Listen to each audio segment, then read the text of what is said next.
What's up, everyone? Welcome to another episode of the Mayrand podcast. Today, my guest is Pär Peyben Hägglund. Peyben is a professional skier, a 3 times X Games medalist, and a member of the hyper-influential crew, The Bunch. He is a super creative guy, both in front and behind the lens. We talked about his 3 years doing X Games realski, making movies with The Bunch, and a whole lot more. If you haven't seen his 3 realski videos, go check them out because we get into details about many shots during this episode. Let's go.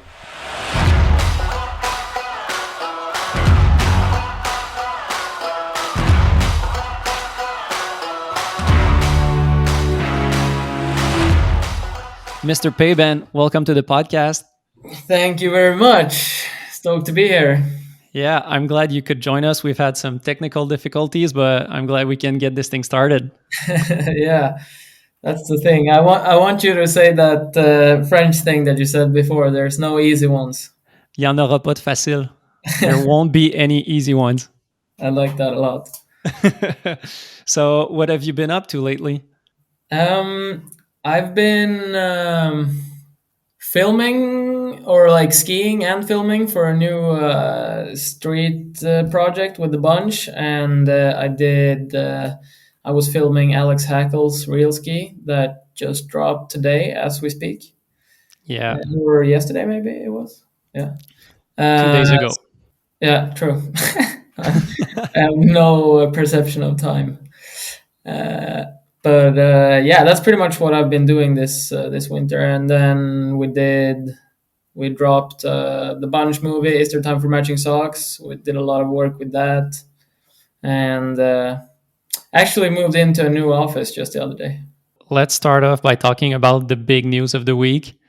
You dropped one hell of a banger segment with well, we call it segments because we're used to ski movies back in the days. But anyways, one hell of a video with Alex Hackle. Thank you. What is your reaction to people's reaction so far? How has it been? Uh, I'm stoked. I'm super stoked. I've been doing a lot of work lately, like video work and stuff, and so I've been like pretty stressed out. And then Hackle just called me yesterday or something. He was like, "How you feeling, man? Like, if you want to feel pretty good about yourself, you should just like go in and read the comments on the video." And I hadn't seen anything yet, so Nice. it was nice. A lot of great responses. I'm super grateful for everyone just reaching out and telling their thoughts about it. So you were doing a lot of non-ski related work? Yeah, that, and we're like no, yeah, like lately I've been doing a bunch of video work, like commercial projects for sure, and like pitching new stuff and just trying to get the ball rolling. And we're planning like a big project for later this spring too, like kind of a more of a storytelling project with skiing in it too. Nice. So yeah, there's that. It's been a lot of work lately that has not been with skis on my feet, so I'm pretty itchy to go back to skiing too. Yeah. Getting into the real ski part, the first thing I noticed was it really seemed like you guys didn't go for like in my mind, the real ski parts usually don't put a lot of emphasis on filmmaking and the whole cinematography and editing. It's more like show us your 15 best clips. Because anyways, talking to JF Wool, who is a judge, he was telling me like filming is only like 10% of the score.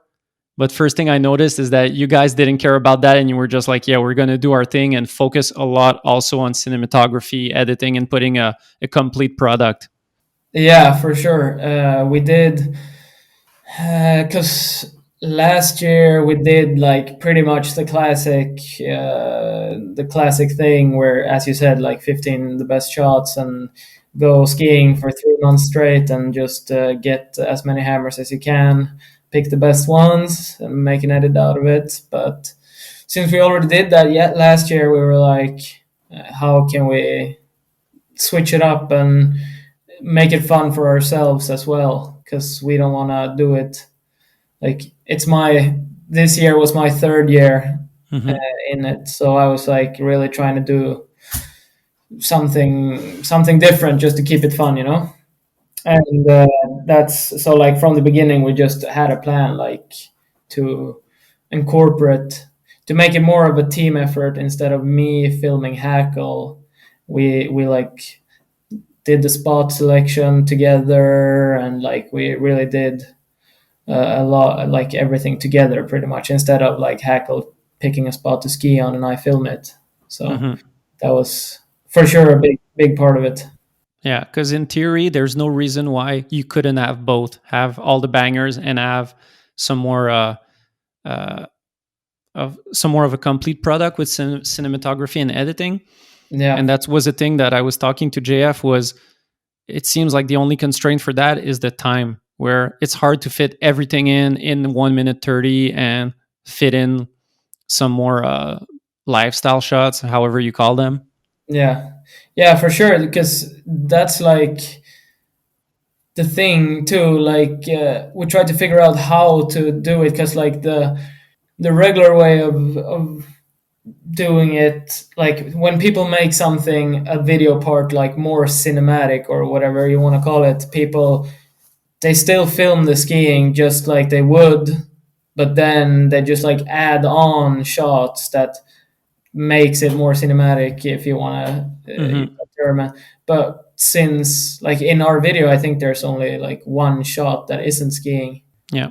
and still people say that it's like way more cinematic than the other shot or than the other videos, and so it's like definitely takes a lot of planning to get like the shots incorporate like the shooting into the skiing. Hmm.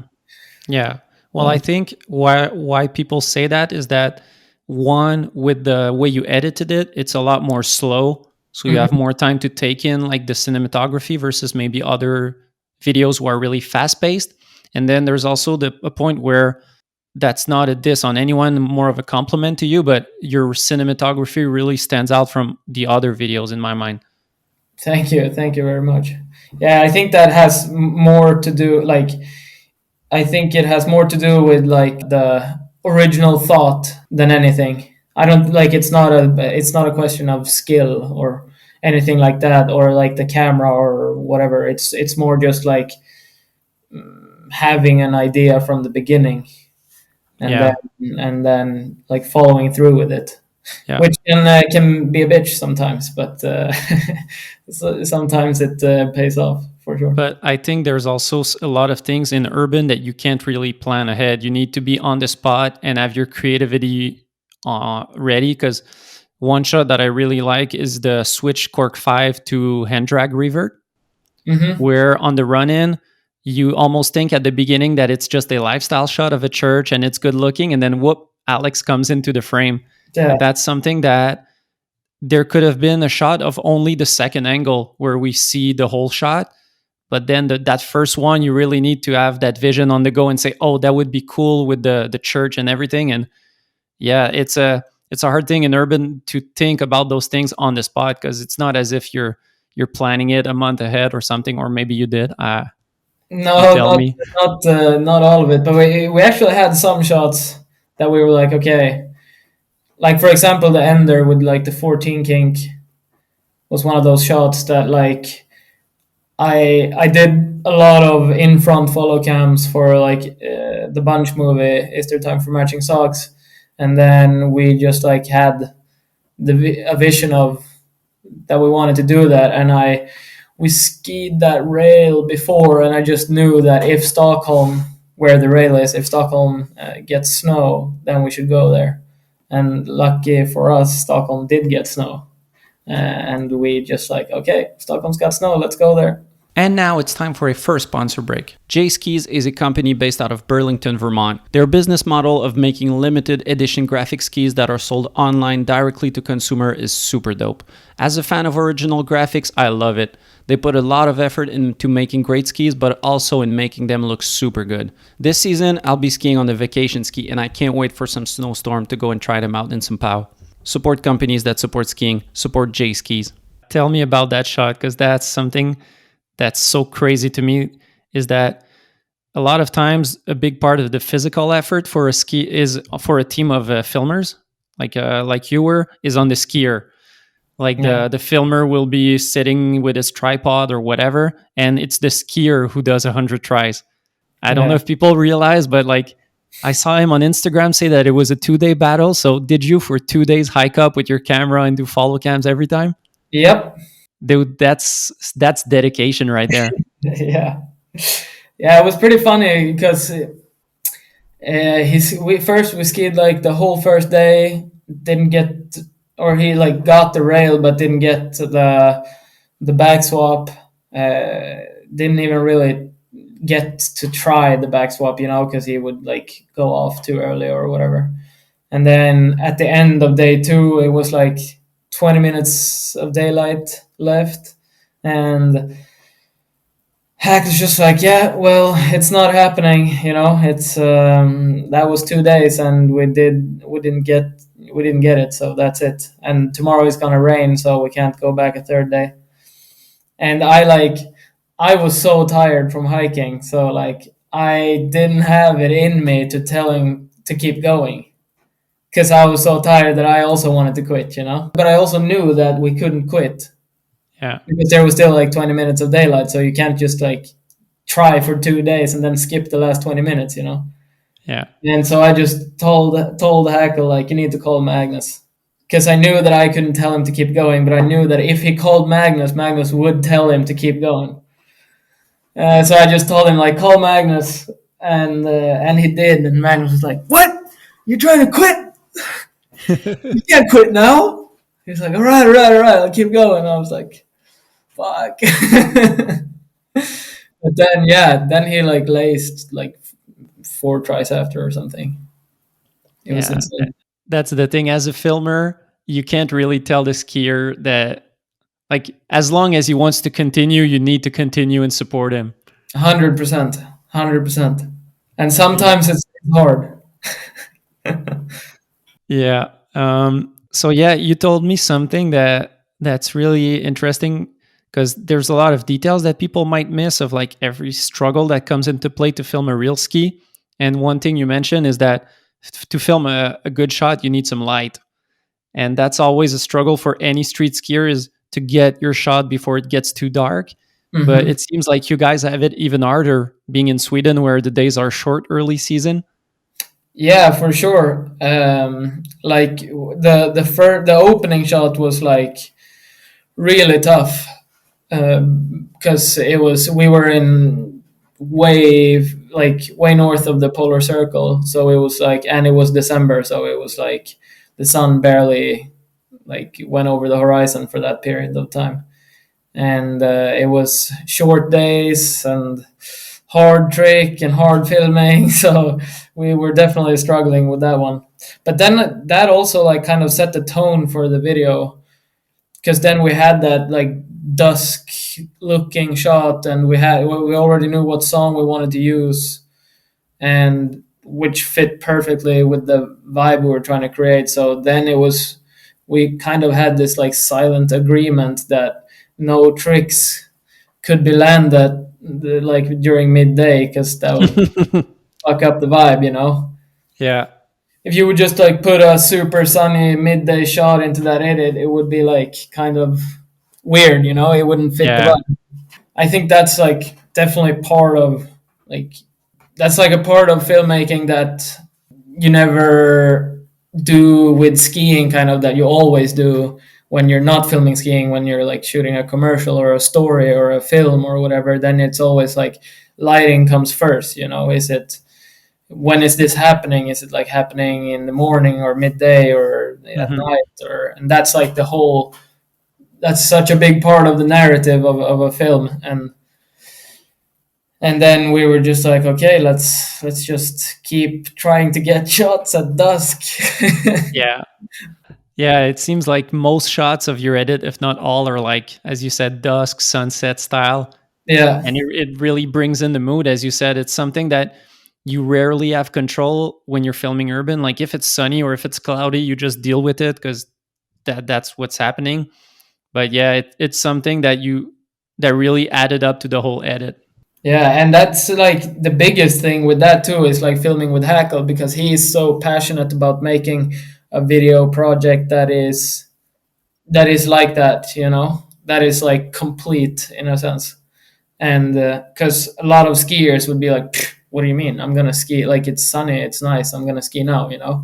But Mhm. then Hackle has that like bigger vision than just the trick, which helps. Like you could like it would be really hard to make an edit like that with any other skier, I think. Yeah. Like for sure, there's tons of skiers with good visions, but I'm just saying that like Yeah. there's like Hackle's definitely a good guy to do it with. Yeah, and you can definitely see something going on with you guys having some chemistry in terms of what you want to produce.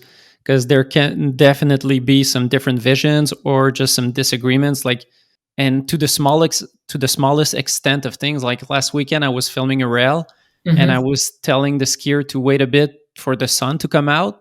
And then he told me a couple of hits after, like, dude, I don't want to do that because when the sun's out, it's like reflecting in my eyes, and I'm having a harder time.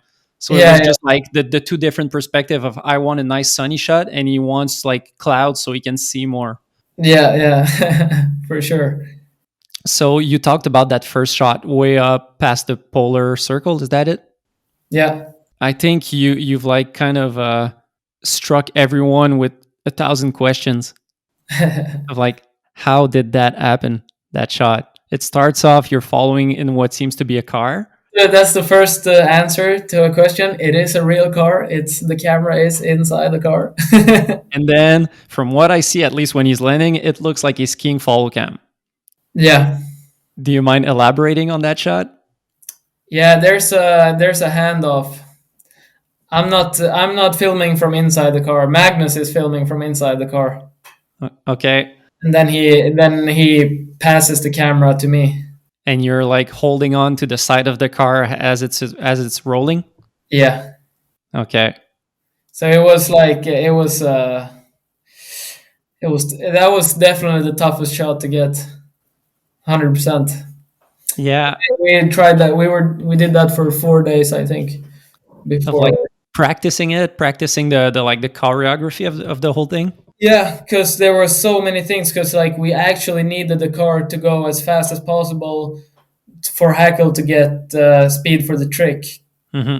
Because it's like a pretty big gap to the rail, and then the car has to go really fast, and then I have to like change position on the car without being in the frame, and the camera has to come out at the right time, and like there was a whole lot of choreography going into it, and like the driver needs to know when to turn because like the car has to go out of the way.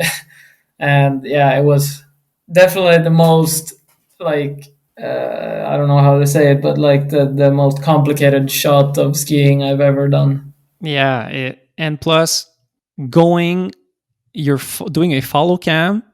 Dude, there's so much stuff I want to ask you about that shot. Like, first, the car has to turn and not like crash into the wall you're getting into. Then, as a skier, you need to pass through the jump, which is like there's a doorway, which is super narrow, and you Hmm. don't need to crash on that. And then you're skiing down a double stair set while filming. So it's like, don't fuck up the shot at Yeah. that point. Yeah, it was actually we actually did crash the car twice, but we built like a big snow wall like with like cushy snow so that if it would happen, because we saw in the beginning like we don't want it to happen, but it can definitely happen. So we just like moved a ton of snow into there, and it did happen twice. So I'm stoked to it pushed a lot of snow there. And how was it doing the follow cam? Was it stressing you? Of like Mm, the whole fact of not fucking up the shot, but also. oh yeah, for sure. Yeah, we did it for 4 days, and Hackle like he didn't land that many tries, but I would definitely like there's a handful of missed shots, where Hackle did get the trick perfect, and I was just like we didn't get it, Mhm. and that's like a huge thing too. Like that was like in like us coming into this project, it was like that was an agreement from the beginning. Like if we're gonna do this to the extent we want to do it, like we both need to know that we can both fuck up, just as like, because when you're trying to do like your best filming, then you're gonna fuck up shots like 100%. Because Yeah. it's the same thing with like skiing. If you never fall, you're not pushing your limits.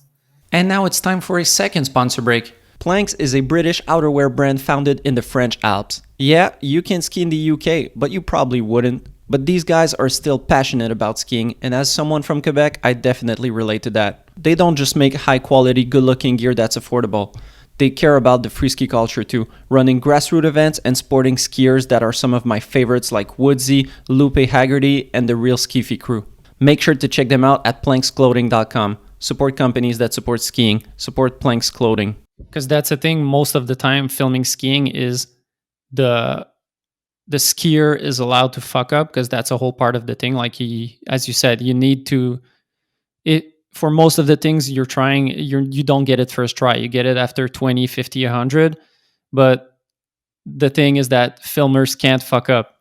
It's Yeah. it's always the time. It's like I don't care about your to a certain extent. It's I don't care about the shot you're trying to get. Just make sure you get it when I get my trick. Yeah. So it takes a lot of trust between you two to say, okay, you might fuck up some, but I know we'll get a sick shot at the end. Yeah, for sure. But then, like, it's even more like when there's a shot that isn't hard for me, then it's like you really can't fuck up because you already had all those days when you like could fuck up. Yeah. So then it's like really pressure on. But yeah, a whole lot of fun making a video like that for sure. Yeah, well, and there's really something to be proud of, as I said. Like people have called it a masterpiece. Like it's the kind of street video that I think I could watch over and over for an hour. Thank It's you like so much. I think it's some of Alex's best skiing, if not his best. And then it's really good to see you evolved as a filmer because you're really like you're. I did a post on Instagram about that, but you remind me of Clayton Villa of like in your own way of like being an extremely good skier and then starting to get more and more into filming and then being like a kind of guy where you're like, well, he's just as good on both sides. So like I want to see him skiing, but I also want to see him filming because he's too good. Thank you so much. That means a lot. I wouldn't believe if you asked me years ago. I wouldn't believe someone was comparing me to Clayton Villa, man. Yeah, well, man, I was looking back through your shots and you've put out so much stuff. Like time flies, but since 2012, like you've put out constantly 6 shots every year. So yeah, congrats to that because like putting out one segment or two is a thing, but like doing it year after year is definitely a rare thing. Thank you so much. Definitely, I would say that's definitely because of the bunch. Yeah, having 100%. a crew motivating you.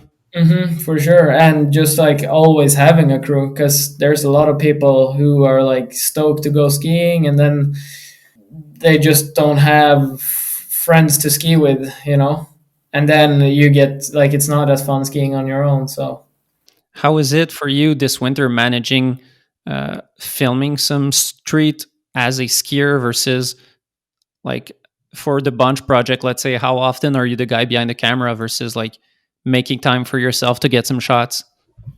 this year, actually, Ante Olofsson. Yeah. He's filming the Bunch Street project. Okay. So when I'm skiing, I'm just skiing, which is super nice because I've barely ever had that before. Yeah. Sometimes when we did like the level one stuff with Björn Eklund or yeah, some stuff for sure, but usually I'm like pointing the camera and skiing when I'm skiing. So it's really nice to find like people you trust and you can just like like just be skiing, Hmm. which is nice. So this year you're all in as a skier for the bunch movie. Yeah. Did you get some time to do a bit, or you've been all in onto the real ski video as of now? No, I've gotten like a bunch of shots that I'm really stoked on as a skier for sure. And then Nice. I'm actually going on the last trip for that project, like maybe the day after tomorrow or something. So I'm gonna stack a couple more. Nice. How's the situation traveling wise for you guys? Can you go out of Sweden? How's it looking? I'm not really sure, but I think we can go outside of Sweden, but I'm not planning to. I'm definitely staying here. You have enough stuff to get what you want? Yeah, for sure. I think Sweden is my favorite place to go street skiing. More than Quebec? Yeah, I mean this is home, and it's like we know. I know all the cities here, and you like can find your way, and you can like fixing the winch is never a problem because you speak the language, and you can get help and find everything you need to find. And it's more like stuff like that is definitely the hardest thing being abroad filming, I think. Yeah. You did some trips to some spots that I wouldn't want to go. Like going to Russia to film urban seems like urban is already as complicated as it is. Going to Russia seems like another level. Yeah, but then it's like I don't know the mindset, because the thing is like going to Quebec to film street is like then you have the same mindset as filming in Sweden pretty much, Yeah. because it's like the country, like a bunch of people there, and you just go, and then you like run into like language barriers that you didn't think was going to happen, or like then like the smaller problems becomes a little bigger. But then when you go to Russia, it's like you go there with a mindset of like we don't know what's going to happen, this is like an adventure type deal. And then like problems isn't really problems anymore because it's just part of an adventure kind of. Becomes more of a exploration trip rather than like a classic urban trip. For sure. And Yeah. I love going to Russia, like second to Sweden is Russia, I would say. What is it that makes it so good for you? I think it's just that the adventure mindset I was talking about, because it's so nice just going to a place where you like no one speaks English pretty much, and you just have to like talk with your hands and like try to figure stuff out, which is amazing. Is there a lot of Google Translate involved? Oh yeah, so much Google Translate for sure. Because yeah, urban is already an adventure in itself of like finding a spot, shoveling. There's a really an uncertainty as to will we get what we want? Will someone get hurt? Like it's an adventure, and then you add on another layer of like, yeah, let's go to another country where we don't speak the language. Yeah, for sure. I think definitely the getting hurt factor is like maybe the thing you're most concerned about being in Russia, because it's like you don't know what like where you're gonna end up or who's gonna take care of you. And like if you're in Sweden, we have great healthcare, and I'm not scared at all to get hurt in Sweden because I know I'm gonna get good care. But Hmm. if it happens in like a tiny town in Russia, it's like who knows. Yeah, it's like That's definitely like the only thing that is like a little worrying, maybe. yeah. Uh, I don't know if you remember I think it was Eric Pollard a couple of years ago who hurt himself in Russia, and like it seemed like something you never want to live of. yeah, Yeah, having bad health care and having to be heli carried out to another country, and then he had a lot of trouble with his legs. So yeah, for sure. But then he invented, according to him, the best ski boots in the world that no one had ever done before from that injury. what do you mean? He rebuilds all his ski boots. So he like extends the upper part of the boot, so it's like way higher than a regular boot. And then he has like custom made liners that are like I don't know 3 inches taller than the regular ones. Since that injury? Yeah. Okay. And then when he started skiing with it because of the injury. But then he just like, I met him in Hood like a couple of years ago, and he just told me like, I've been trying to pitch this to companies because this is just way better than having a shorter ski boot because you get so much more power. Okay. I don't know what you call it in English, but you know, like the classic physics. It's just like the higher up the force is, Yeah, the less force you need to like. like more leverage, kind of. Yeah, exactly. Yeah, way more leverage. So it presses and just like you get way more power with a higher boot. And now it's time for another sponsor break. Treefort Lifestyles is a company based out of Oregon. They've been involved in the ski industry since their inception in 2011 when they made their first pair of suspenders for skiing. They produce some of the nicest accessories you can find out there for your adventure activities, whether you're going skiing, hiking, or traveling. Plus, I've heard their famous suspenders are making a comeback this winter. Go check them out at treefortlifestyles.com and use code Mayrand at checkout to get 15% off your order. Support companies that support skiing. Support Treefort Lifestyles. Yeah, that's crazy because, yeah, I think maybe there's something like that in racing where you have your racing skis, but they also put a plate on your skis so you're higher on your skis. Yeah, Maybe it's something like that. yeah, exactly. Like, same concept. What it is. So, yeah, Russia is a crazy thing. It's like my grandma always says. She always says, uh, there's nothing bad that comes without a little good. Nothing bad will happen to you that comes without a little good. You know. Okay. There's So if always some positive. something bad happens, there's always going to be a little part of it that is good. You know. Yeah. So like Pollard hurt himself really, really bad, but then he ended up like Yeah. inventing the best ski boots in the world. Yeah. I know what you mean. Yeah. You're right. So, yeah, to get back to real ski, Mm-hmm. as you said quickly, this was your third year. And from what I saw, I think you also were helping out before that in 2018 with Magnus. Yeah, a little bit, not too much actually, because he went to Quebec for the bit, or yeah, Quebec mostly, I think. And I wasn't with him for that, but I think I helped out on a couple of shots, maybe. From 2013 to 2018, you did a lot of stuff, filmed some segments with the bunch. You filmed a couple times with Level One, and then you got your invite for Real Ski. Do you remember? Like, were you stoked?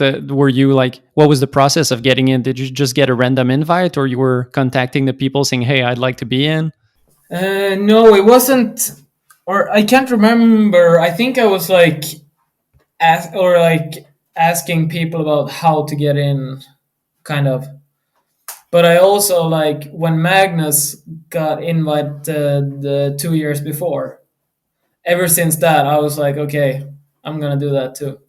You know, it's just like a mindset. Like I'm gonna do it, and then I just filmed and like tried to just ski my best, and I knew like if I just ski my best in the streets, and this is a street contest, and I know like I should be invited, you know. So Yeah, the I time would come. went like just put my aim on X Games and never let it go, and just like I'm gonna do it, and like saying it out loud, and like just thinking about it a lot. And I think the mind is way more powerful than a lot of people think.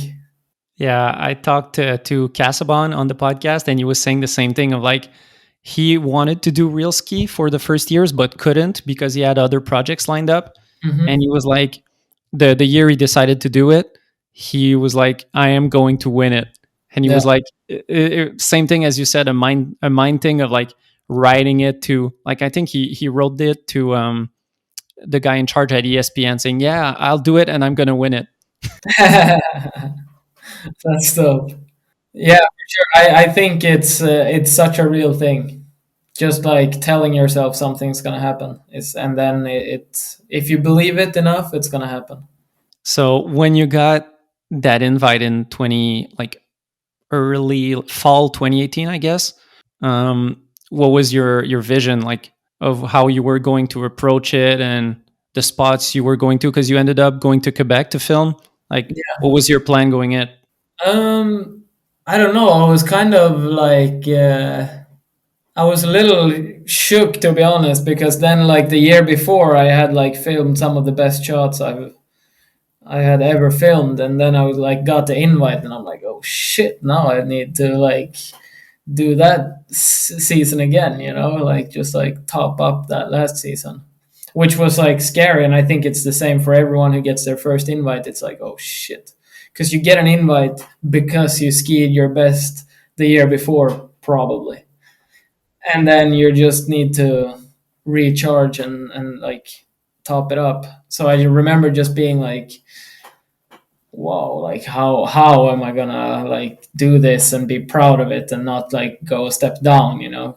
Hmm. I think that's like the biggest thing. Like when you're doing it, coming out of a real ski, you want to be like, if you feel like that was the best edit I could have done, Yeah. then it doesn't matter if you're not even on the podium, because then it's just like a matter of taste from judges or whatever, you know. That was like my whole thing going into it. Just like, I'm gonna be proud of this video, and if I'm proud, then perfect. I'm stoked. Yeah. There's a big part, as you said, of it's not even for other people. I feel like it seems like it's more of a personal thing of like saying, okay, well, this is a rare chance I get. I want to do my best stuff. Yeah, for sure. How did the whole process go for you, like in terms of snow, injury, spots? It was pretty good. Um, Actually, I was like in the beginning for sure, or like halfway through or something. I was really like in a dark place in my head for sure, because I felt like I wasn't going where I wanted to go, and yeah, I had a really hard time dealing with my thoughts during that process for sure. I don't know, when you start landing tricks you're stoked on, then like you catch a momentum and then you just have to keep it up kind of. Was it because you weren't getting clips, or the clips you were getting were not up to your what you wanted to do? No, I think it was because I wasn't getting clips. And how do you handle that? Because there's a lot of people that some people get like on one side where they get kind of depressed and like just sad, and then there's other that really get frustrated and like break some poles. What's your how's Peyben when things are not working well? I think I'm a little bit of both. First angry, super mad, and then sad. But what happens when you're an urban skier without pole? What do you break? I don't know, man. You just break your mind, I think. Tip for next time: bring in some poles and you won't break your mind. Yeah. Um, I'm watching it right now on my side. It was such a good year with real ski. The podium was Casabon first, you second, and then ABM third, right? Yeah. That was incredible. And as you said at some point, you said that if you're proud of what you've done, then wherever you end up, you'll be stoked because you did something you like. But were you stoked on silver? My question is, because between you, Casabon, and ABM, I guess it's so hard because it's all different styles. Like ABM is charging super hard, but then you're doing some really creative stuff. How did you react when you saw the videos and you knew that you got second? Uh, I was um, I was insanely stoked on the silver medal. Like so stoked, because it was an insane year where everyone had like crazy good parts. And I was like, when watching the videos, I was like, whoa, like that's a heavy lineup of videos. And I just remember I thought to myself, like, because Mango was in too and did like a crazy good video. Hmm. And I was like 100% sure, like it was Phil and Mango first and second.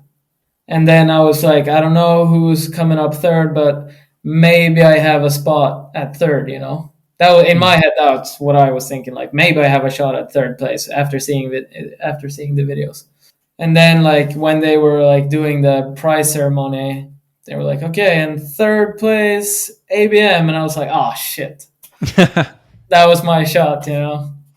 But then I was still super happy, even though I thought that I was not gonna get anything, because I was proud of the video. So I was like, okay, that's it.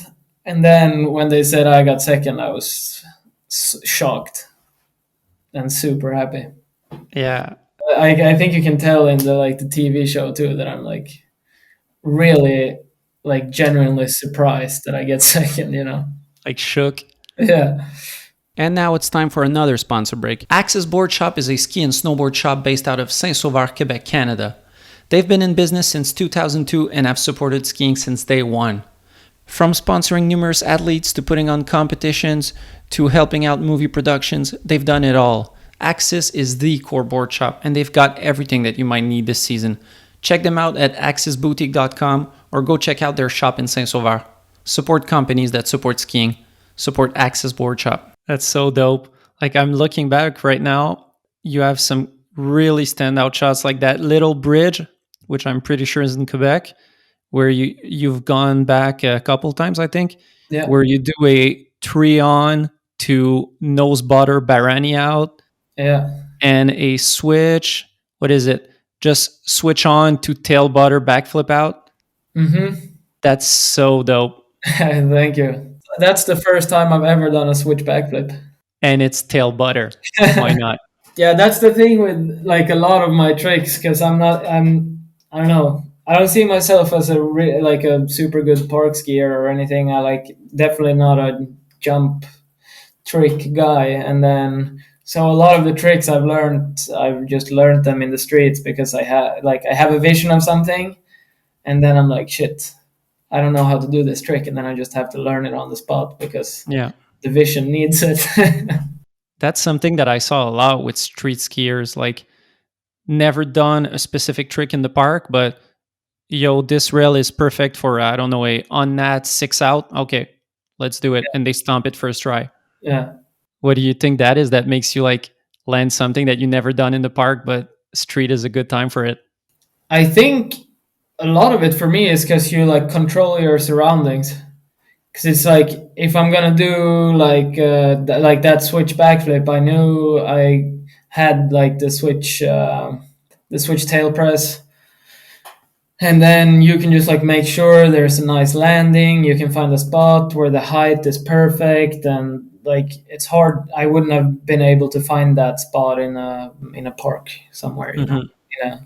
So I think that's that's a big part of it for sure, that you can really control your surroundings. Personally, well, I've never filmed, like I filmed urban, but never skied urban. But to me, it always seems like in the park, you're like lapping through, hitting different features, whereas on the street, you're like focusing on one spot. So you have more time to maybe think of something. I agree with that 100%. And you're like, usually, like you can control your surroundings to a certain degree, but it's also kind of dangerous. So you're like definitely more focused, as you say, not you're just hitting one spot and the spot is probably a little dangerous. So you're like fully focused, and that's a big part of learning stuff. You just need to focus really hard and have a vision. So for those two butter tricks, was it a scenario of going to the spot and thinking about it, or you already had those in mind and were looking for a place to do it? No, I was trying to do a whole different trick on that spot. Like those were not planned at all. What were you trying to do? I was trying to I don't know if you've seen, but I think it's in a 32 movie where Scott Stevens hits that exact same spot, and he does like a nose butter with his tail tap. There's like a pole right there, and he just like nose butters into it and hits the like spinning one way, and then he hits the pole and pretzel spins out of it. Okay. And I was like, damn, I should do that on skis, you know. And then I was like trying it, but that was like when I was in a dark place in my head too. So I like started trying it, and without really getting like, I didn't even give it the tries it needed, kind of. And then I was just like, oh, fuck this, I can't do it. Oh, I need to do something else. And then, and then I just started trying those tricks, and it worked out. Yeah, well, it ended up with something really special, and it's the type of tricks that are really Peyben style, because you've done a couple of ones through the years with that kind of with different butter pads, like I think in Russia and in Rick Scranton in different years. Yeah. But yeah, it's cool because you kind of made those your own. Like when you see a trick like that, you're like, yeah, that's Peyben. Thank you. That's cool. It's really fun hearing that. Like I don't know that someone actually thinks like that.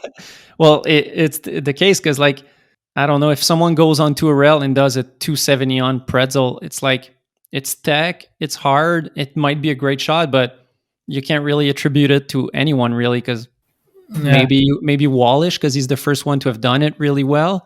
But Hmm. then those types of trick is like first you need to think about it, and then you need to actually do it because that's something that I wanted to ask you also is that you guys, well, you as a skier, but also your whole crew have been really good at doing stuff that I don't think people realize how much vision and dedication you need. Because in urban, there's always, even if you're trying a standard trick like a two on or whatever it is, there's always that uncertainty of will I be able to land that trick. But then you guys always do certain tricks or approach where you need to have that vision of, oh, it would be cool to do it like that, but then you also need to follow through and try it until it works because like you've already done 100 two-ons in the park, so you know it can work. But doing something really funky, you've never done it, so how can you like believe in it? Yeah, I don't know. I think like within the crew for sure, there's like plenty of times where people say like, yeah, I think like this could work on this spot, and I will be like in my head like I can't see that working out. You know, like there's no way that's gonna work. Or like in my head, it's just like an impossible trick. But then on the outside I'm just like, yeah, sounds like a great idea. And you know, that's like just how the crew works. Like everyone just believe, because like if Hackle says he thinks something is possible, then like he that's his reality. And if he thinks it's possible, then it is possible for him. And that's how all tricks are invented. Like the dub 7 was impossible until Frey Jönsson did it at JOI, and then all of a sudden it was possible. And 1 week later, people were doing it everywhere. You know, because Yeah, you know it's possible. You all you need is just like that same thing that as we were talking about before with like the mindset. Like if you think it's possible, then no one should shoot your idea down, because if you think it's possible, it is possible yeah, most of the it's time. It's crazy, and I think a big part of that, like the bunch too, is that if you're surrounded with people like that does new stuff, or like in a certain way, you are who you spend time with. Like if you spend time with someone, you're gonna get more and more similar. mhm. And then if you surround yourself with people who are trying new things all the time, then you're gonna be like, fuck, like I want to try some new stuff too, you know. Yeah, you're right. And then yeah, I think that's like a big part of the bunch, is just like we're everyone's always feeding off each other. Talking about your real ski 2019 still, there's one of the last shots where you hit a closeout and it's a really short closeout, double closeout, I'd say. Close out at the beginning and close out at the end, where you Oh yeah. slide it, lip slide, grabbing blonde all the way. And I remember and still watching it right now, I'm like, this is a spot that requires vision because I don't think if I was with a crew, we'd think about hitting it that way. It's gnarly. It's something that you do it so flowy and with your grab and with the way it's filmed, it looks super easy because you're doing it well. But double close out with a big gap. Tell me about how you get those visions of like seeing that spot and saying, yeah, that'll be a spot. Like if I went there, that's not a spot for me. I don't think of that. It's just like too gnarly. Or maybe I'd propose it to guys and they'd be like, yo, no, let's do something else. Yeah, I don't know. I always feel like there's always or not always, but a lot of the time you can just like ease into things, because like yeah, it's a double closeout and it's like gnarly. But if you start it off thinking it's a wall ride on the fence, then it's not super gnarly, or like it's a little gnarly, but it's not as gnarly. And then you just like think about it like that, and then you start going higher and higher, because then you're never like on the wrong side of it and get caught in the closeout, you know. Hmm. I think it's like always a way of like going into it that makes it less scary, at least in your head.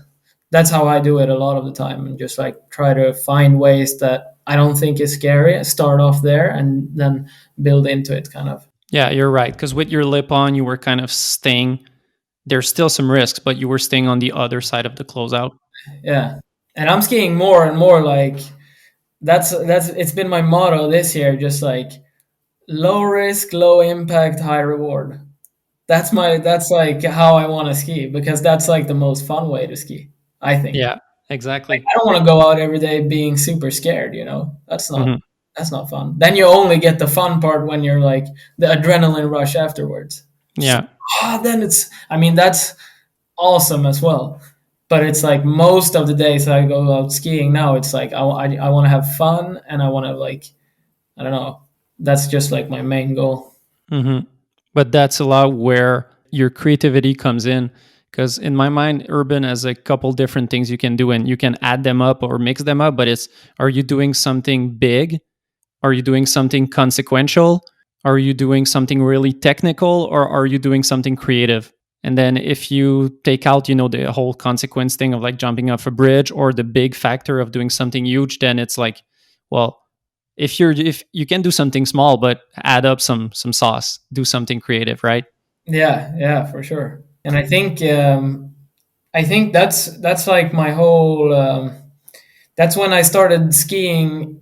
When my skiing really started getting better, or like in my own eyes, was when I stopped trying to ski like someone else. Because like when I started high school, I was like I couldn't do any tricks. Like because I was racing until I was 16.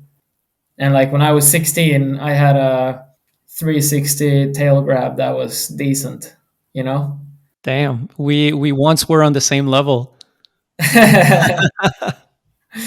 And then I had like front 270. I didn't even know how to do a switch up on a rail when I was 16. And then I just like went to a school where we met like all the bunch homies. And then of course in the beginning I was just like trying to mimic and try to do like learn all the stuff that the other guys could do, you know, the all eights, practicing every single day to get the all eight down, and then all of that stuff. And then that was during the time when stepped were in their glory days, and we were like looking at those guys so much and just like trying to go bigger and bigger, and the trannies and gaps and all of that. And I was like really trying to do that stuff, and like Magnus at the time, and was really like he had the ability to do it, you know. And Hmm. I was just trying to hang on to that level and try to do that. And then one day I was just like, why am I even trying this? Because I will never catch up, you know? And then, like, instead of trying to catch up, I just tried to go a different way, kind of. And Yeah, that's like the day when my skiing started to progress way faster, because then I was like feeling like I was finding my place in skiing, kind of. that's a really dope story. Like, I remember hearing Andy Parry, and he had the same story of like growing up with a bunch of really good skiers, Will Wesson and a bunch of other people from the East Coast. And that was his story also of saying like, well, everyone's doing 450 ons, and might as well do my own thing. And that's where he started his wizard tricks and all that stuff, because he was like, yeah, I'm going to do something different. Yeah, and I think a lot of people are like miss, or like I really want like young skiers to know that, like, because I feel like when you're 16 a lot of people are like, well, I didn't make it, so now I'm gonna stop skiing because I'm not a pro, you know. Yeah. And then it's like, well, I didn't, you know, there's plenty of time to Yeah. do fun stuff. And I think especially in film skiing, it's like you can find ways to do stuff that people like enjoy watching, like way past 30, you know, 40, 50 probably. Yeah, as you said, for kids nowadays, I think they might see on Instagram like everyone throwing double 14s and being like, oh, if I don't throw a double 14, I won't be as cool. But the example I always go back to is Phil. Like, you don't watch Phil Casabon. Yeah, You don't watch him to see a switch dub 14. You watch him to see like a super good looking switch 7. yeah, So It's just a matter of standing out. And right now, I think people are missing out standing out with doing dub 12s because you're not standing out doing that. Exactly. So yeah, that real ski segment was really dope. And your ender shot also is bringing back to the creativity. It's a spot that's been done a lot. That red rail of like flat, flat, flat. Snowboarders have done it, skiers have done it. And I remember when I saw it the first time, I think I messaged you and I was like, "Oh, dude, that's my favorite shot." Like, Thank- not only is it tech, like you're bringing it, that's more of a classic trick, two on pretzel. You're bringing it a twist, which is nose under, two on. Did you eat shit on that? Because it seems like a hard thing on a rail like that. No, no, no, it was like not really. I had a hard time getting the rail for sure, but it was not like I wasn't feeling very scary because then it's like that's also a thing. Like people think that maybe I went there and just built a rail kicker that anyone could hit to do any trick, but then it's like I went there and I knew what trick I was did wanted to do, and then I built the kicker for that trick. So like the kicker was like I even rebuilt the kicker a couple of times because it was like too close to the next pole or like too far from the next pole or Mm-hmm. whatever. And then when you just find like okay, this is the sweet spot, then it's like just do a 270 and try not to think about your noses going in there, and it works out. So I think that's the thing with street skiing too, that you can like like you can build stuff for yourself that fits your trick selection, and then you can just make it way nicer for yourself, kind of. Yeah. So you went to that rail with that trick in mind? Yeah, yeah, for sure. That's dope. Because in street, you can have a vision of what you would want to do on that rail. But then, as we talked before, you might have a trick in mind, but you don't know if you're going to actually have that shot. Sometimes you have to settle for something that it's a bit less crazy. Yeah, But to get what you had aimed for is nice. yeah, that's definitely a super real thing when skiing street, because you always think the spot is going to be way easier than it actually is, and then you have these crazy ideas like I'm going to do this and I'm going to do that, and then you try skiing it, and just skiing is like hard enough. So then you're like have to take 3 steps back, kind of. Yeah, it's like it's year 14 for me of like since the first rail I filmed. Yeah. And this winter again, I'm in the same thing of like, yo, that trick would be so dope on that rail. And then 3 hours later, we're like, yeah, no, it's let's settle down a bit. Yeah, for sure. So after that real ski, you didn't get invited again because you got second, and Hmm. it's only the first one and fan favorite to get invited again. Were you bummed out of not having the chance to do it again? Nope. I don't think I would have done it if I even got invited again. Oh yeah, because it was too draining. Yeah, it was probably some of the hardest months of my life, I think. Damn. Like psychologically, for sure. It was super tough, and I'm also like my biggest critic, so for sure tough on me, and I cherish it now as a memory, and I'm so stoked that I did it, and it was an amazing experience, but it's also it takes a toll on you for sure. Hmm. Being critical of yourself, are you still stoked watching it, or is there some shots that you're like, I wish I like? Is there some that have a bad taste in your mouth? Mm, a little bit for sure. Not a lot. Not like I can watch it today and be like, damn, yeah, I'm super proud of it. But if I'm like in the right mode, I can be like, ah, damn, I didn't really get that one like I wanted Do you have a specific one in mind? it. Yeah, kind of the lip slide with the blunt grab on the double closeout is for sure one of those tricks. Okay, but I'm curious, what is it of that shot? Because when I look at it, as someone who wasn't there at the session, it looks like you held the grab for a long time. There was no waving. The landing is thumb. The shot is good. Yeah, I was trying to do it to switch, Okay. and that was like the vision. Okay. And then Yeah, I don't know. It just wasn't working out, kind of. Like one of those things, where you can't like I can't say like why it wasn't working out because I did it to forward, so I should be able to do it to switch.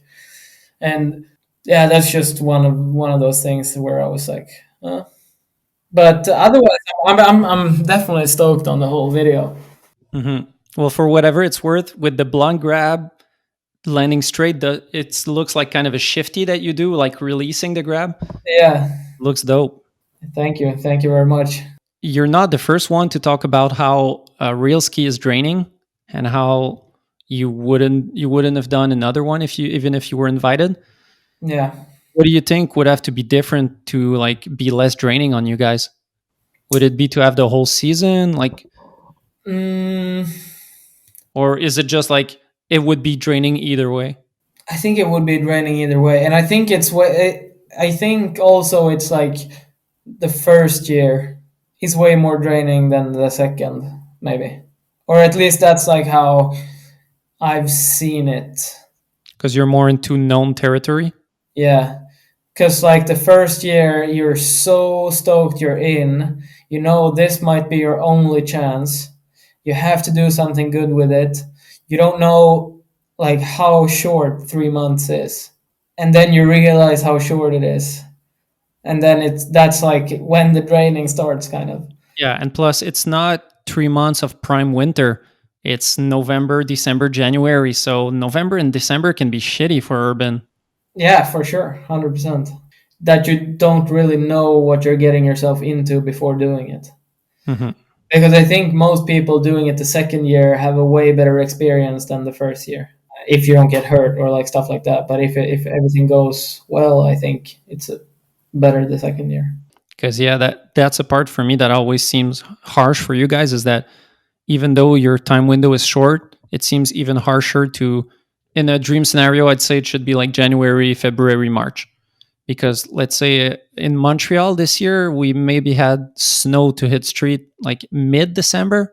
Like there was grass on the ground in November. So there's no point even of having it start at that time because I guess it might be the same for you guys in Sweden.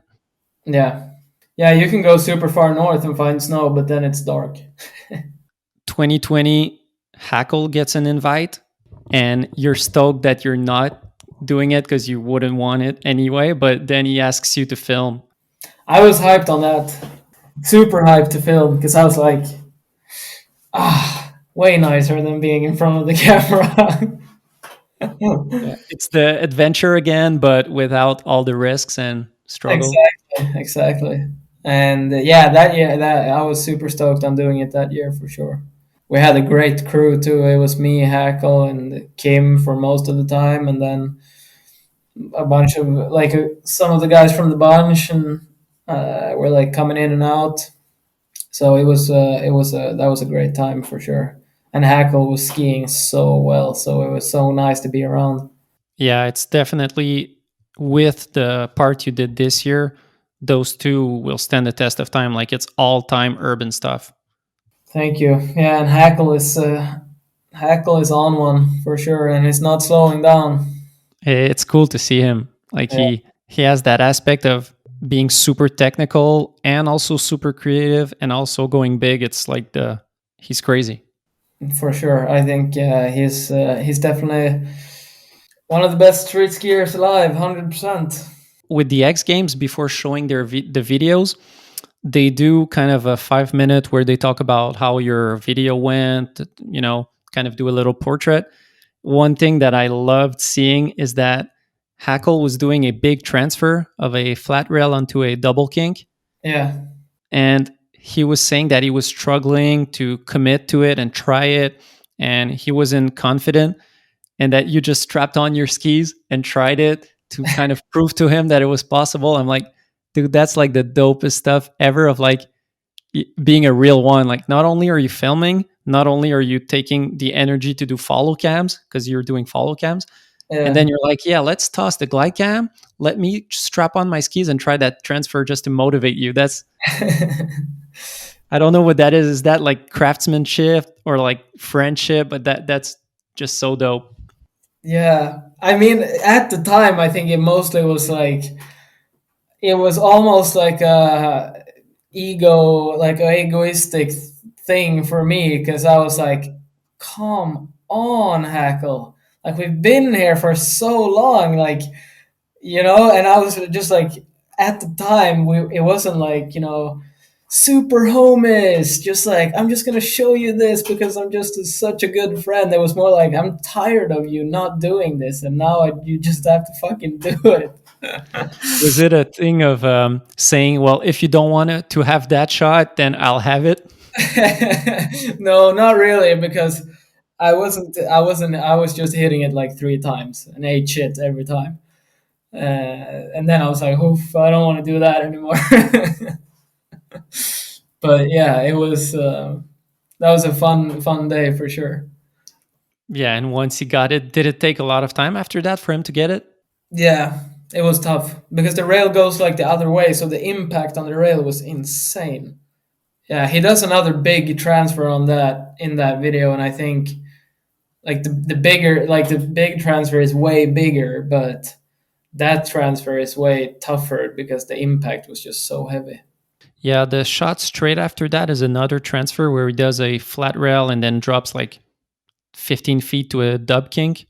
Yeah, That spot looks like a place where you guys had a lot of fun last year.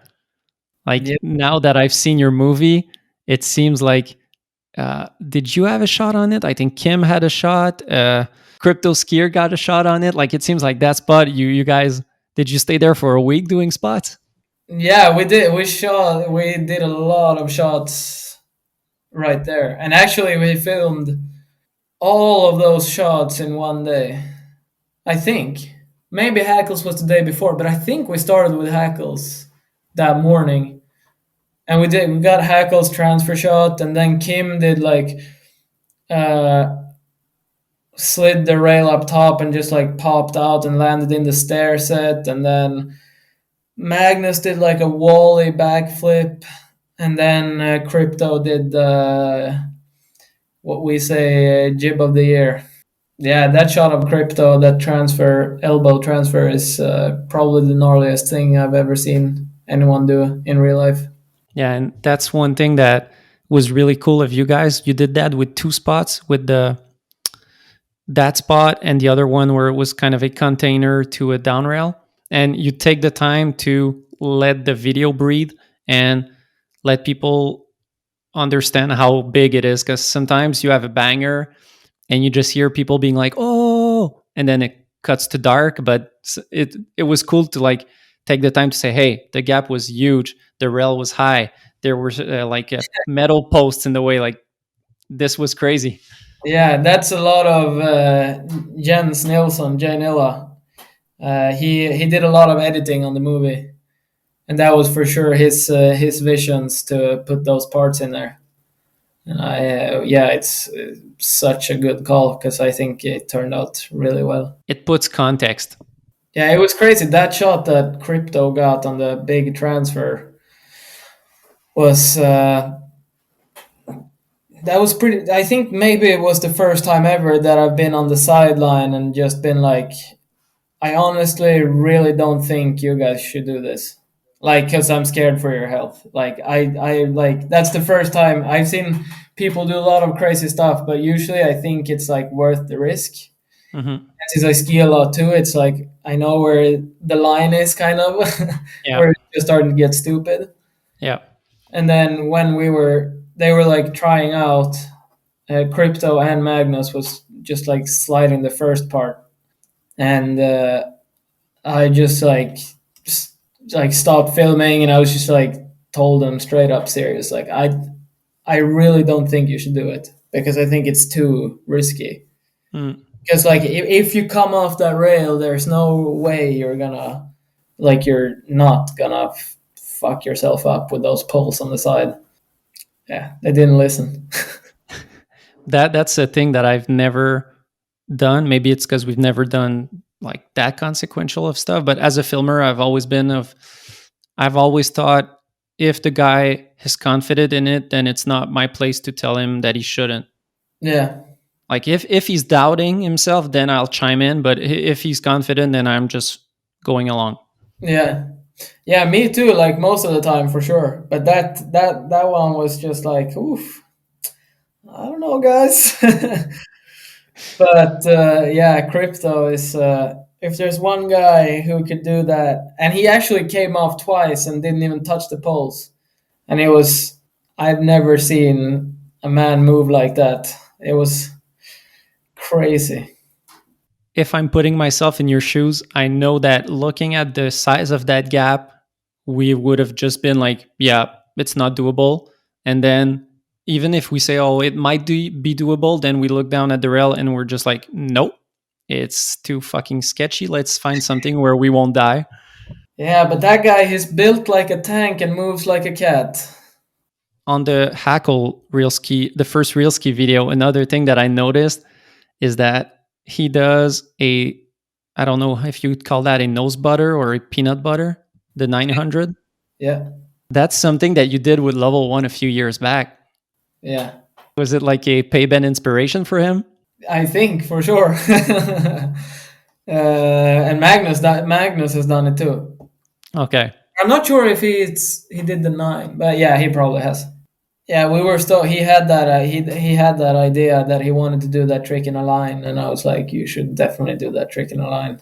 There's also a shot in the Hackle video at the same bridge where you did the butter the year before, where he does that switch carve under the rail.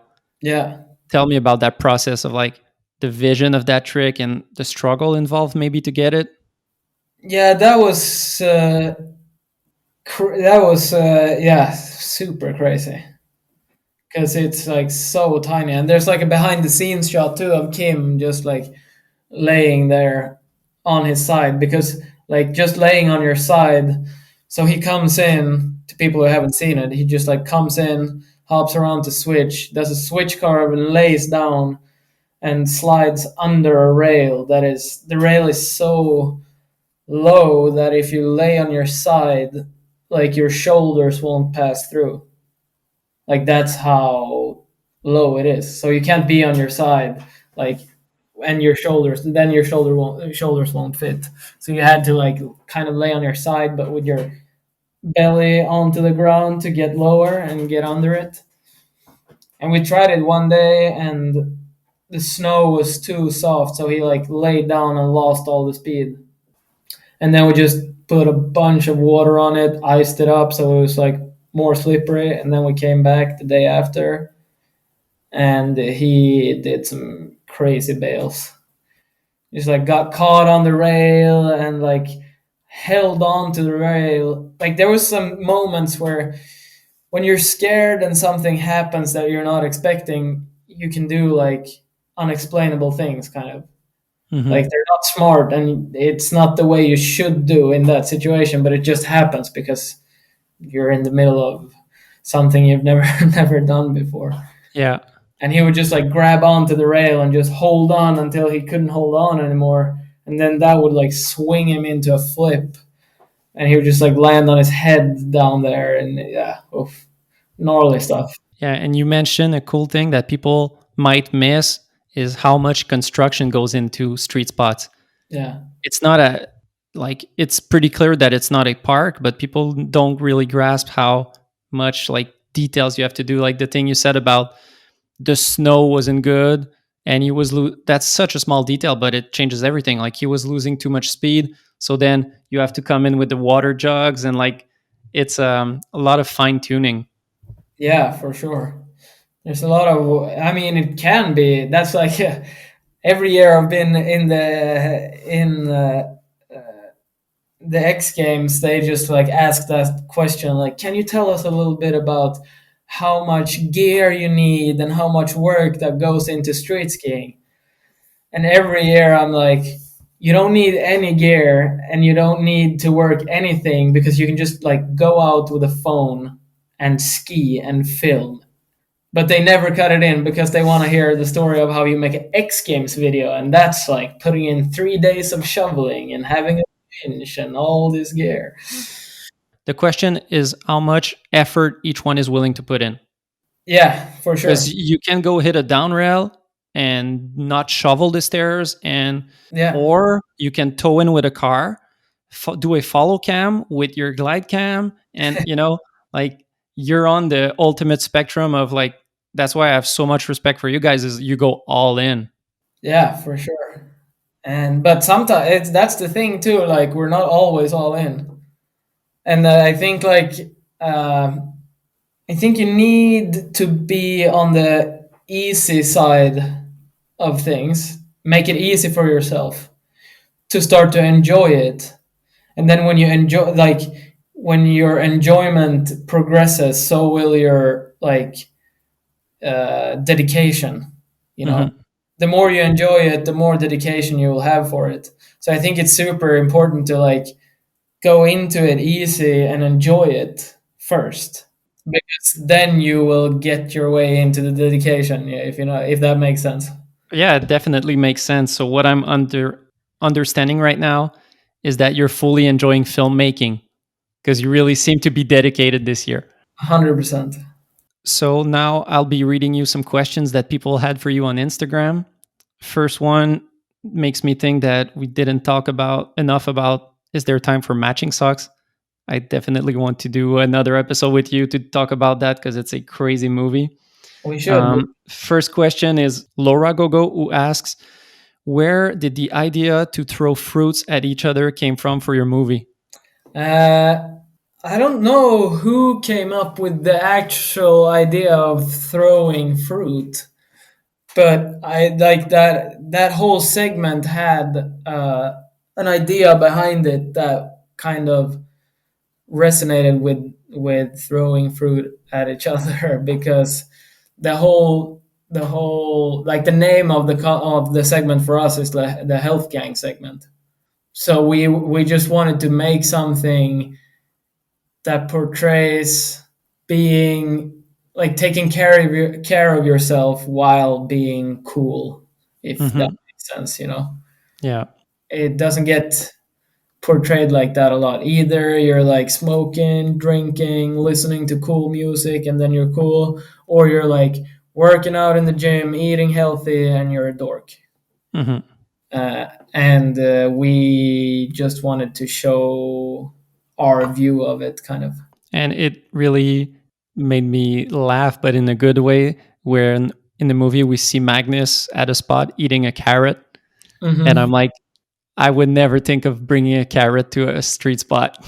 Yeah, and that's like we always have carrots at the spot.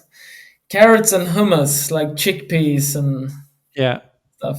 Makes you ski way better than candy and cigarettes.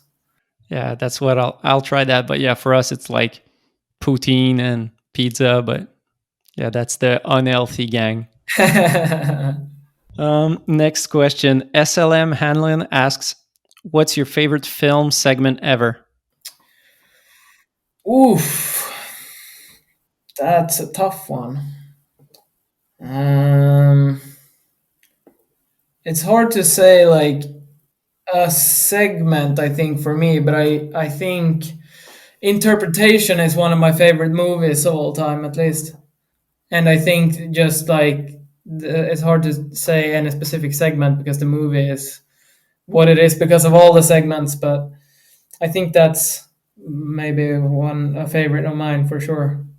Nice. Maybe I'll add in a secondary question, which is um, maybe as a kid slash teen growing up, what was the one that like you'd watch on replay that inspired you? Mike Hornbeck's Minnesota edit and Shay Flynn. I watched Yeah. so much Shay Flynn growing up; it was insane. Yeah, me also. That segment in the '86 with that Kendrick Lamar song.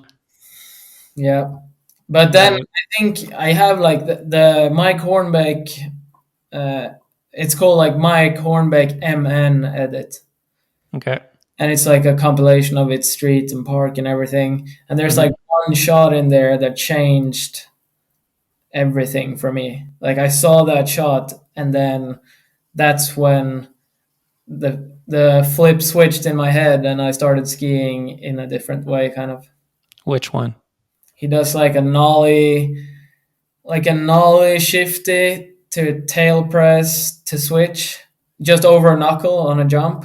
And I just watched that and I was like, that looks so good, and that looks like something I could go out and do tomorrow. And then I Hmm. went out the day after and did it, and I was like, this is how I want to ski, That's so dope. or make the greatest skier. There's a lot of questions about how did he made that first shot for Hackle's real ski. Like so many people wondering.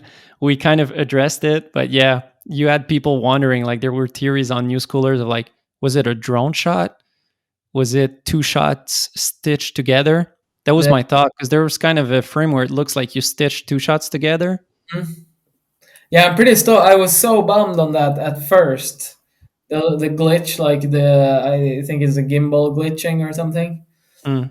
But then when I started seeing people writing that it maybe it's stitched right there, and I was like, okay, nice. Adds to the mystique. Yeah, definitely. Felt Photographs asks, what inspires him and how did he get into filming? Through skiing, and yeah, without skiing, I wouldn't have started filming. I don't think. I bought a camera when we went to school, and we started filming each other, and then it took on from there. I think it was kind of just a coincidence because I just happened to be the guy who bought a camera. And then because I owned the camera, I had to learn how it worked and all of Mhm. that.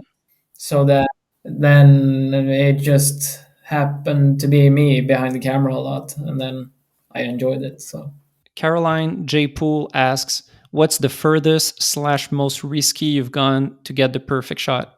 I'm not sure, actually. I'm not, since I don't know, since I'm skiing as well, like I don't think any of my filming like compares to the skier's risk. So I never see it as a risk, kind of, if that makes sense. You're used to living with risk, I think, being a skier yourself, so you maybe don't see it that way. But I saw a shot from Hackle where his 2021 shot where he does a like hip slide to cork five out, kind of, Yeah, where you're filming in front of him on that rail and you're falling down the roof as he's coming in. yeah, That's like there's a couple ways where it could go wrong. yeah, for sure, for sure. But yeah, I think sometimes I don't know, probably like some like hanging off a roof or something like that. I think sometimes I usually bring my climbing gear and like hook onto stuff, and it's not always the most secure stuff, I think. Yeah, that's something I never thought of bringing my climbing gear to Film Street. Yeah, that's probably the riskiest stuff gone. Same from Caroline J. Poole. Favorite shot from Matching Socks. The time lapse of the right after the health gang segment where it goes into the or actually, yeah, it's the health gang segment. Then there's like the big tent segment where we're hanging out in the tent and on the fjell and everything. And then when the music, the last song starts, there's a time lapse of a triangle mountain Hmm. in the distance. That's probably my favorite shot of the movie. Yeah, and it goes on for a while, right? Where at the beginning you're not sure what you're seeing, and then you understand it's a time lapse. Yeah, exactly. Yeah, and that was just pure luck too. It was just one of those days where I just, whoa, that looks pretty cool. And then like the fog rolled in and the fog rolled out, and it just turned out way cooler than I could have expected. You mind if I add in mine? Yeah, for sure. Go ahead. Two shots. First, well, three, but well, there's so many. First, the ending of your intro where Magnus does the fence flip out, Mm-hmm. just for the fact that one, it's a super banger trick, and then he's in a schoolyard with like 100 kids. It's like the most joyful urban shot I've ever seen. Yeah. Yeah, I'm super stoked on that one too. I mean, there's a couple of those where it's like I like them because of different things, Hmm. and the experience there was like insane, and I love that how it turned out for sure. But then And like there's some shots of me skiing that I'm super hyped on, like the ender. I'm extremely proud of that shot. And but I think the mountain is like the one where I was like, damn, that turned pretty nice. And another shot that I need to give you props on is Kim Boberg's shot sliding down the stairs of the red ledge. It's a spot that's been done so many times that one, it's nice to see something different.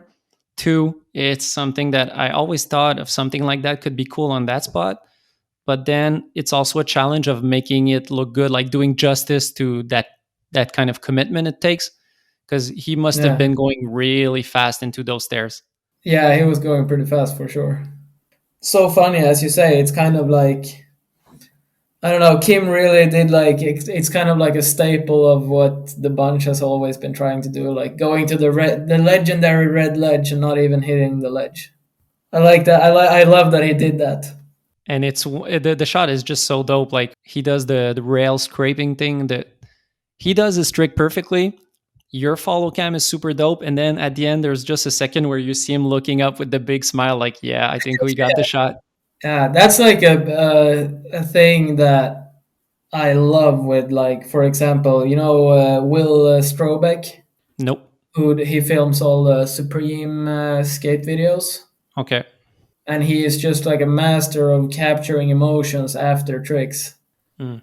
He just has like a zoom camera, and there's always like, that's the thing with having a zoom camera too that I love, because then you can watch the whole thing in like a wide, and then you can go like into a face shot when someone lands, and you can really like see the person's feelings kind of. Yeah, I agree. Last one, Edvin.ahl asks, when did you get serious about becoming a pro skier? I don't know, probably when I got my first contract, like the year after I started skiing with what became the bunch. So what year would that be, like 2010, 11, 12? Yeah, that was 2010, I think. Yeah, that was when, because I was like, 16, 17, like, oh, it would be so cool to be sponsored. And I just like started sending all these emails, like, my name is this and I come from here, and like all that stuff that no one, I now realize, like being a person who works at a company with marketing, and you get like an email where it starts off with like, my name is Pär Hägglund and I'm 16 years old. It's like, Yeah. oh, another one. Is what I think people are thinking. I don't know if that's the reality, but Well, I think it all comes down to, at the end of the email, do you have something to show for? Is it actually good skiing or not? yeah, exactly. And then I really wasn't expecting to be sponsored by then, but then they were like, the Swedish rep was like, yeah, okay, we can get you some skis. And I was like, holy shit. Yeah. If this is possible now, what's possible in 5 years, So thanks for coming on the podcast, Peyben. Really appreciate it. Thank you so much for having me. It was really good to talk to you. Yeah. It's a good thing you're stopping me, because I love talking about skiing and filmmaking. I could go on for 3 more hours. Yeah, well, same for me. And I think we still have a lot to talk to about your filming and your skiing. So I'd love to do a part 2 with you at some point. For sure. Hit me up. Thanks, Peyben. Yeah, thank you for having me. So this is it for episode 11. Big thank you to Peyben for hopping on the podcast. It was super dope talking to him. Also, big thanks to this episode's sponsors, Access Boutique, Treefort Lifestyles, J Skis, and Planks Clothing. Peace.